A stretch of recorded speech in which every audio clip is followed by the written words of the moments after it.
Rudolf Hess had been deputy leader of Nazi Germany, only one place behind Adolf Hitler. From 1933 to 1941, Hess, a World War I infantryman and pilot, had been complicit in all the actions taken by the Nazis against its enemies. 4 nations guarded him, 40 guards watched him, and yet he still died alone. Rudolf Hess was Hitler's right-hand man, a prisoner for 46 years, and the only inmate in a massive prison built for hundreds. The official story says he took his own life, but the facts say something very different. Because when you follow the trail of his flight, his imprisonment, and his final moments, you uncover a web of aristocratic betrayal, secret peace deals, and a cover-up that stretched from Berlin to Buckingham Palace. And once you see it, you can't unsee it. The man who was never supposed to speak. For decades, history reduced Rudolf Hess to a curiosity, a fanatical Nazi who flew into enemy territory, lost his mind, and spent the rest of his life locked away until he quietly took his own life in a garden shed. A strange footnote in a much larger war, a story neatly wrapped up with a verdict of self-harm and a sense that nothing more needed to be said. Except that version of events never truly made sense, because the man found dead in that shed in 1987 was not just another former Nazi official. He was Adolf Hitler's deputy, the second most powerful figure in the Third Reich, a man present at the creation of Nazi policy, ideology, and expansion, and someone who knew not only what Germany did, but who helped shape how and why it was done. For 46 years, he was the most heavily guarded prisoner on Earth, not because he posed any physical threat, but because of what he carried in his memory.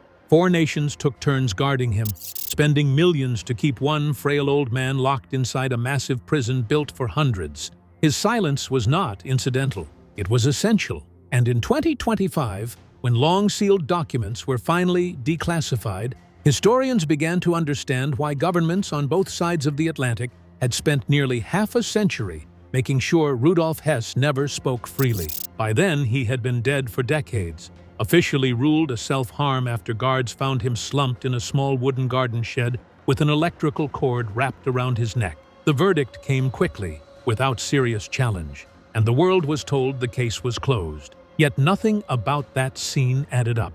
Hess was 93 years old, nearly blind, severely arthritic, and so weak he required assistance to dress himself. His hands shook constantly, and guards had documented that he struggled to lift his arms above shoulder height. Still, the official story claimed that he had managed to loop an electrical cord over a high window latch, tie it securely, and hang himself alone in a prison under constant surveillance, where 40 guards operated in rotating shifts, and someone was always supposed to be watching. There were bruises on his wrists and torso that did not align with a simple hanging, and reports suggested the shed door had been locked from the outside. Guards later mentioned seeing unfamiliar personnel near the area shortly before the body was discovered, while items were removed from the scene almost immediately. Within hours, the narrative was fixed, the investigation curtailed, and the world was told there was nothing more to see. But for Hess's son, Wolf Rudiger Hess, the story never rang true. Just days before his death, Wolf had visited his father and found him weak but mentally alert, lucid, and deeply afraid. Before they parted, Hess told his son something chilling, that they were going to kill him. 3 days later, he was dead. To understand why his death mattered so much, you have to understand the prison that held him. Spandau was a vast 19th-century fortress designed to hold more than 600 inmates, its corridors echoing with emptiness after the war. By 1966, it held exactly one prisoner, Rudolf Hess. Other high-ranking Nazis were eventually released after serving their sentences, some reintegrating quietly into society, some writing memoirs, some disappearing into obscurity. Hess never did. Officially, he was guilty of conspiracy against peace. Unofficially, he knew too much to be released, because Hess was not just a criminal, he was a witness. That truth begins in 1941, during one of the most surreal moments of the Second World War. Europe was burning. Cities lay in ruins. Millions of soldiers were dying across multiple fronts, and London itself had just endured days of relentless bombing that left even the House of Commons in flames. In the middle of this chaos, one of Hitler's most trusted men did something so bizarre that even his closest allies believed he had lost his mind. Rudolf Hess climbed into a modified Messerschmitt fighter plane and flew alone into enemy territory, with no escort, no backup, and no official authorization, crossing more than 1,000 miles of hostile airspace at the height of the deadliest war in human history. Yet this was not madness. It was preparation. Months earlier, Hess had begun secret flight training at hidden airfields away from prying eyes, not brushing up on old skills, but preparing for a single, highly specific mission. His aircraft was fitted with extended fuel tanks and a special radio compass, and he studied British coastal geography, radar coverage, and RAF patrol patterns in painstaking detail. He memorized routes, calculated sunset timing to ensure he would arrive under cover of darkness, and rehearsed the flight repeatedly under the guise of routine military duties. These were not the actions of a delusional man. They were the actions of someone who believed he was expected. On May 10, 1941, Hess took off from Augsburg airfield as the sun began to set, flying north over Denmark before turning west toward Britain. British radar detected him almost immediately. Spitfires were scrambled, and anti-aircraft batteries requested permission to fire. Then, something extraordinary happened. Permission was denied. For nearly 5 hours, Hess flew unchallenged through British airspace, untouched by gunfire or interception. Later, historians would speculate about the existence of an unspoken aerial corridor, something that could not have existed unless someone on the British side knew he was coming.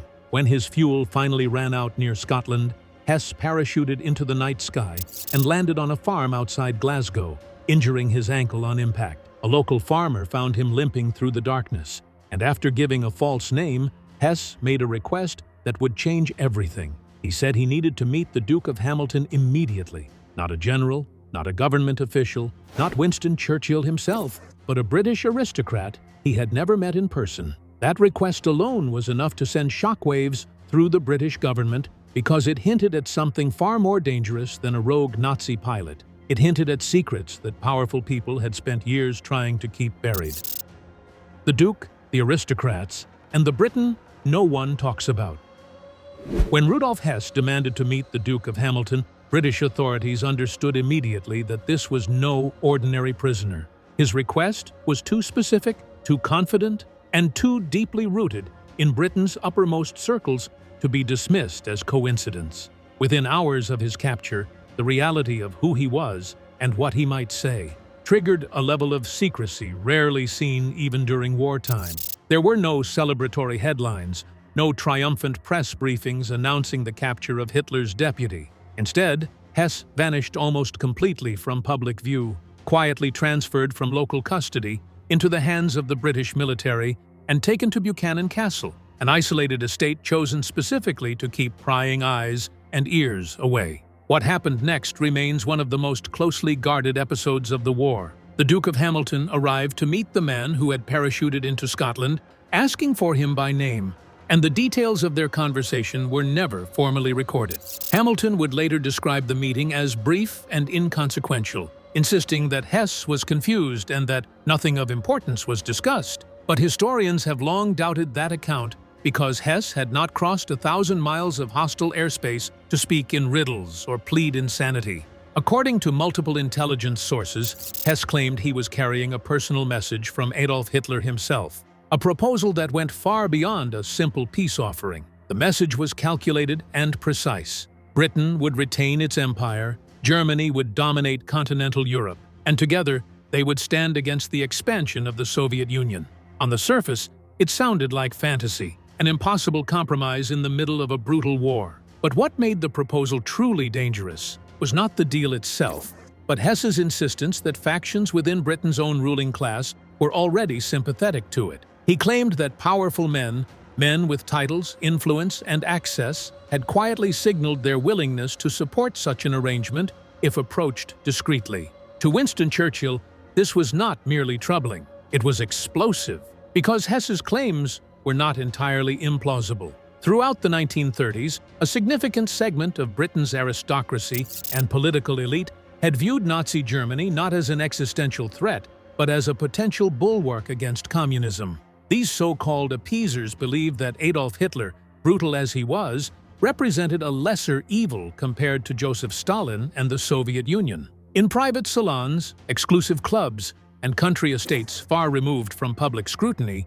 influential figures debated whether Britain's future might be better secured through accommodation rather than confrontation. Some of these sympathies were well documented. German diplomats were entertained at aristocratic gatherings where conversations about Europe's future flowed alongside champagne. Certain British nobles openly expressed admiration for aspects of fascist order and discipline, seeing it as a necessary counterweight to revolutionary socialism. And hovering over all of this was a figure whose presence made any denial deeply uncomfortable: the Duke of Windsor, formerly King Edward VIII.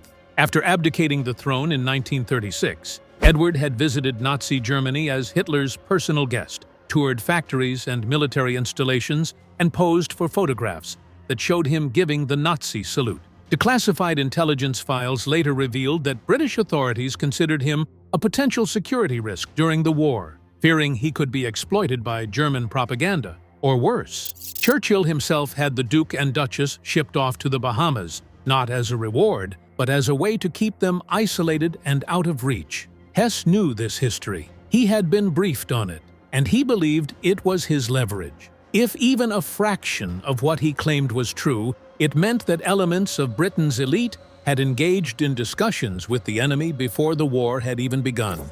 It meant that the moral clarity Britain projected to the world was, at least in part, a carefully managed illusion. And it meant that putting Hess on public trial could risk exposing not just Nazi crimes, but British complicity at the highest levels of society. Churchill faced a stark choice. He could allow Hess to speak and risk detonating a political scandal that would shatter public trust in the middle of a war, or he could silence him quietly and permanently. The decision was swift. Absolute secrecy was ordered, and Hess was removed from any environment where his words might reach the public. He was assigned to Major Frank Foley, one of MI6's most experienced interrogators, a man who understood Nazi psychology better than almost anyone alive. Foley questioned Hess repeatedly, cross-referencing his statements, extracting names, dates, and connections piece by piece. These interrogations were meticulously documented and then sealed. No transcripts were released, no summaries were shared. The files disappeared into classified archives, locked away for decades. At the same time, Churchill convened a series of unrecorded meetings at Ditchley Park, far from London and far from official oversight.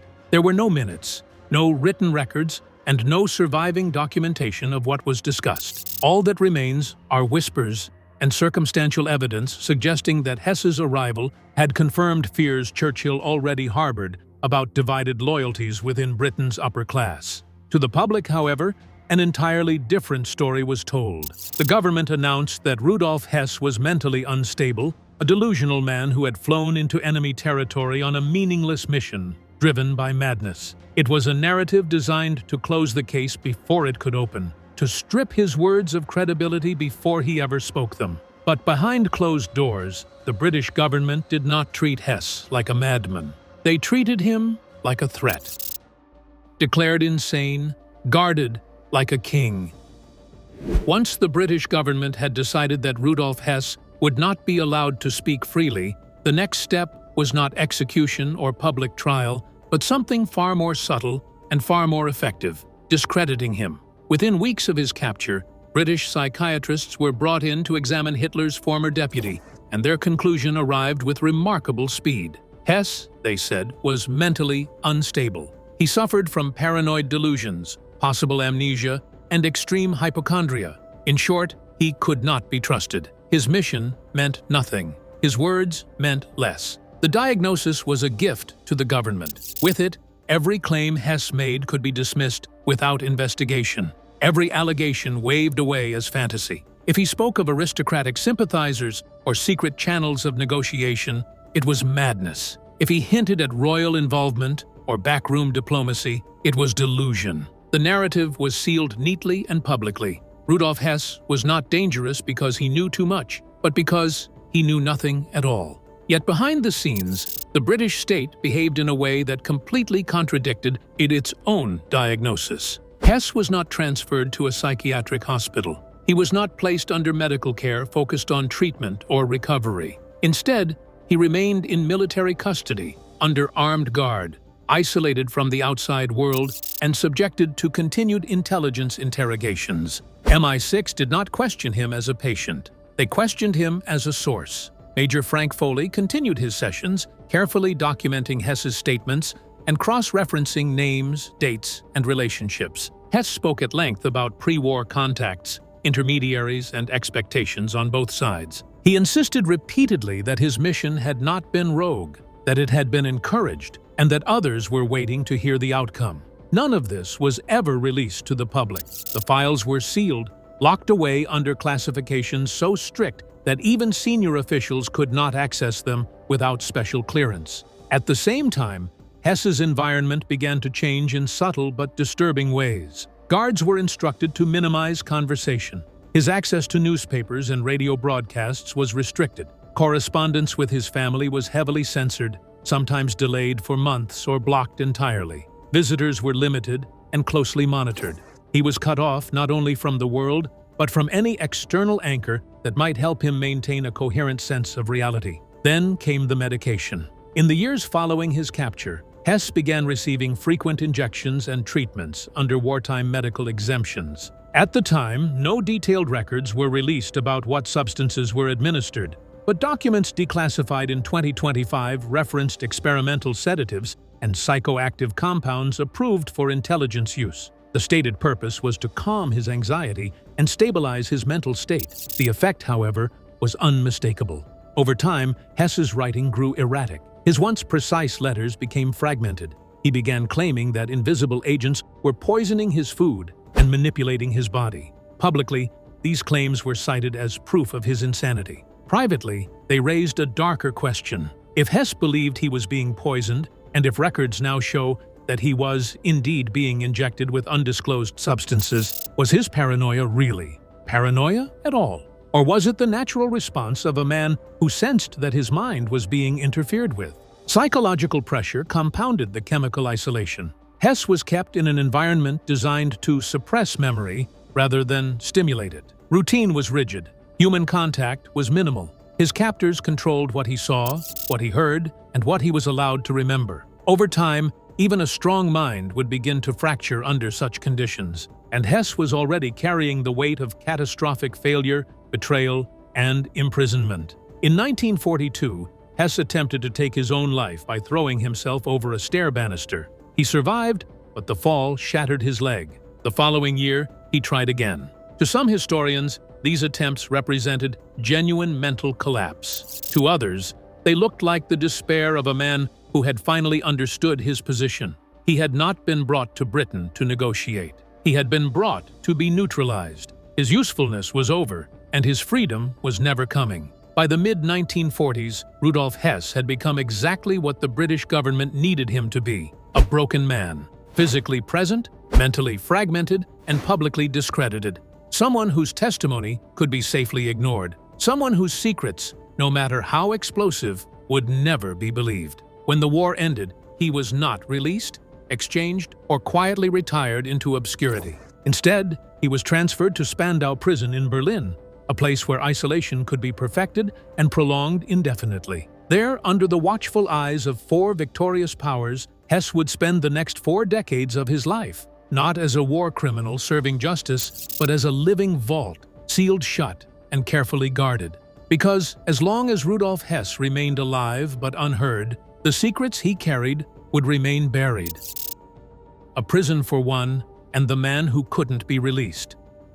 When the war ended, and the Nazi leadership was scattered, tried, or executed, logic suggested that Rudolf Hess's story should have ended as well. Other senior figures faced tribunals, served sentences, and eventually re-entered civilian life. Even men directly responsible for vast machinery of death were released after fixed terms. But Hess was different. He was sent to Spandau prison in West Berlin, a vast stone fortress designed to hold hundreds, and over time, it became clear that the prison itself was no longer the point. Hess was. By the mid-1960s, Spandau held only one inmate. Rudolf Hess walked its corridors alone, a solitary figure moving through empty cell blocks, watched constantly by guards who outnumbered him many times over. 40 guards rotated through shifts every day, operating under strict protocols agreed upon by 4 occupying powers: Britain, the United States, France, and the Soviet Union.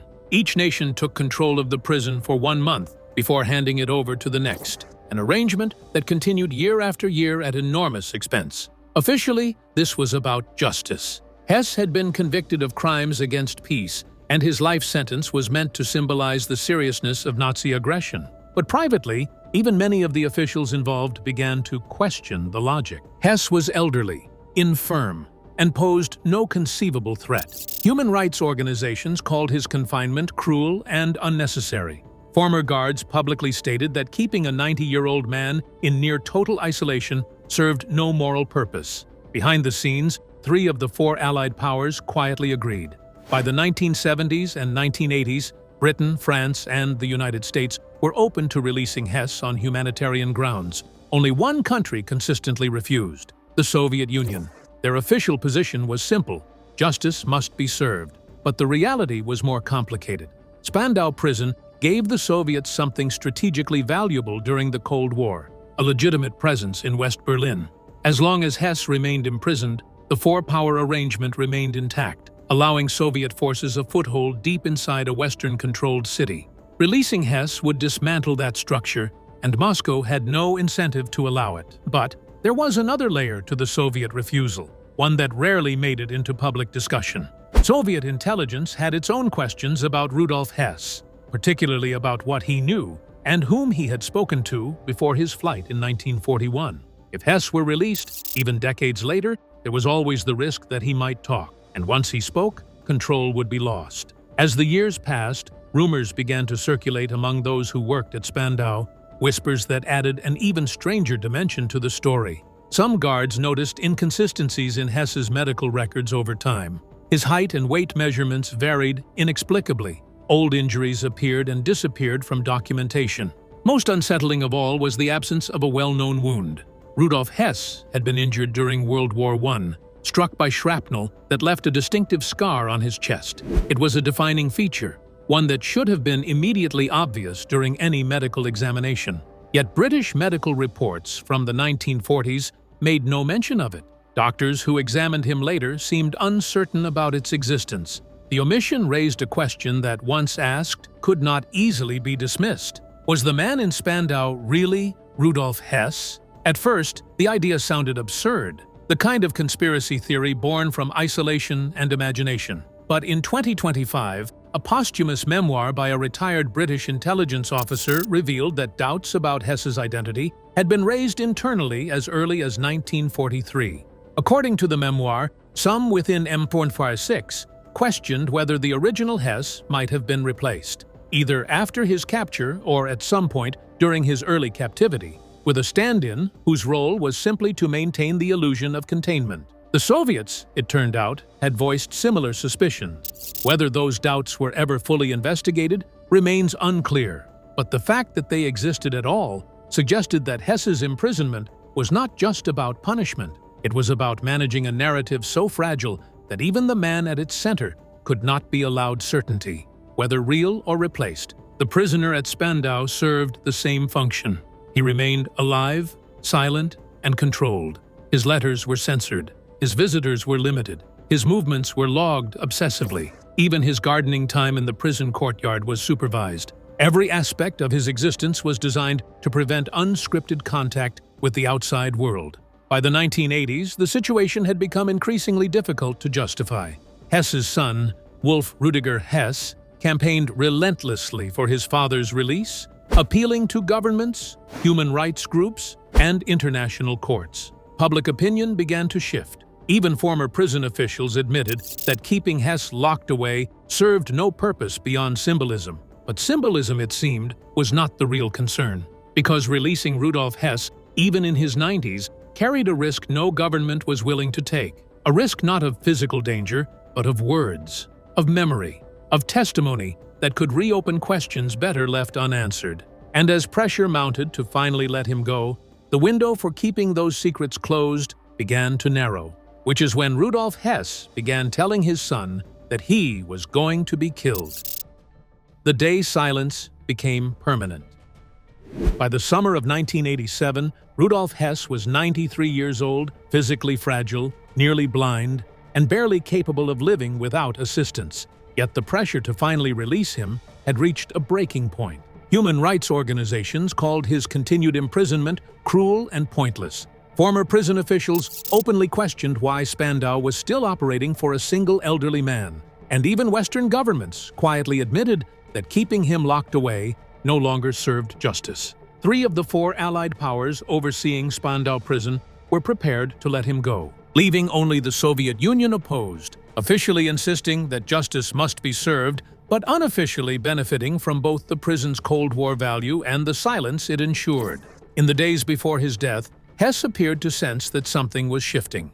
According to his son, Wolf Rudiger Hess, his father was weak but mentally clear, focused, and unusually anxious, as if he understood that the question of his freedom had become dangerous. During their final visit, Hess did not ramble or speak cryptically. He was direct. He told his son that they were going to kill him. 3 days later, on August 17, 1987, guards at Spandau prison found Rudolf Hess dead inside a small garden shed he was allowed to use during supervised outdoor time. An electrical cord wrapped around his neck, his body slumped against the wall. The official verdict followed almost immediately. Self-harm. Case closed. But the details refused to cooperate with that conclusion. Hess suffered from severe arthritis, tremors, and muscle weakness, and guards had repeatedly noted that he struggled to raise his arms above chest height. Yet the cord had allegedly been looped over a window latch positioned above his natural reach, with no stool, ladder, or support structure found nearby. Bruises were documented on his wrists and torso, marks inconsistent with a simple self-hanging and suggestive of restraint or struggle. Even more troubling, reports indicated that the shed door had been locked from the outside, something that made no sense if Hess had been alone. Guards later spoke of unfamiliar personnel near the garden area shortly before the body was discovered, and witnesses described how items were removed from the scene with unusual speed. Medical staff arrived quickly, but what followed felt less like an investigation and more like a cleanup, as if the priority was not to understand what happened, but to ensure the matter was finished. When Wolf Hess demanded an independent autopsy, the German pathologist's findings contradicted the official British report, suggesting strangulation rather than self-harm. Yet, by that point, key evidence had already disappeared, and the opportunity for a full inquiry was gone. For decades, the story remained suspended between official certainty and private doubt, whispered about but never proven. Then, in 2025, everything changed. A cache of heavily encrypted documents was anonymously uploaded to a military historian's archive, and after weeks of forensic verification, they were confirmed to be authentic. The files revealed that Hess's 1941 flight to Scotland had never been a rogue act driven by madness. He had carried messages tied to clandestine contacts between Nazi officials and members of the British aristocracy who had quietly discussed peace terms before the war, arrangements that would have preserved the British Empire while granting Germany dominance over continental Europe. The documents showed that Hess knew names, meeting locations, intermediaries, channels of communication, and that his potential testimony represented a political threat long after the war had ended. Most chilling of all was an MI6 memo written just months before Hess's death, stating that containment had to remain absolute and that exposure could not be permitted,